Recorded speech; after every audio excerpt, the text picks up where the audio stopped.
Evening అయితూనే ఆటోమేటిక్గా snacks గుర్తొస్తున్నాయా?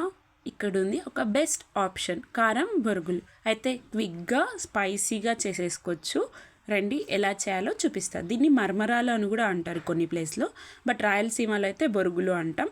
First pan పెట్టుకోండి. Pan పెట్టుకున్న తర్వాత ఆయిల్ కొంచెం వేసుకోండి. ఆయిల్ హీట్ అయ్యాక పల్లీలు వేసుకోండి. పల్లీలు కొంచెం చిటపట అన్న తర్వాత పప్పులు ఉంటే పప్పులు కూడా వేసుకోండి. దాంట్లోకి చాలా బాగుంటుంది. మా దగ్గర అప్పుడు లేదు, అందుకే వేసుకోలేదు.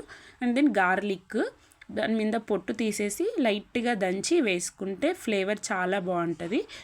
ఎండుమిర్చి కూడా వేసుకోండి, ఒక 2 or 3. అండ్ దెన్ కారం పొడి ఒక spoon, garam masala half spoon, లాస్ట్లో ఆఫ్ చేసే ముందు వేసుకొనేసి ఆఫ్ చేసుకోవాలి. పసుపు వేసుకొని ఇలా బొరుగులు వేసి మంచిగా మిక్స్ చేసేయాలన్నమాట. మిక్సింగ్ అన్నట్టు మంచిగా మిక్స్ చేసేయండి. ఏదైనా బయట ట్రైన్లో పోయేటప్పుడు కానీ ట్రిప్స్లో చాలా బాగుంటుంది. ట్రై చేయండి. Thank you, bye.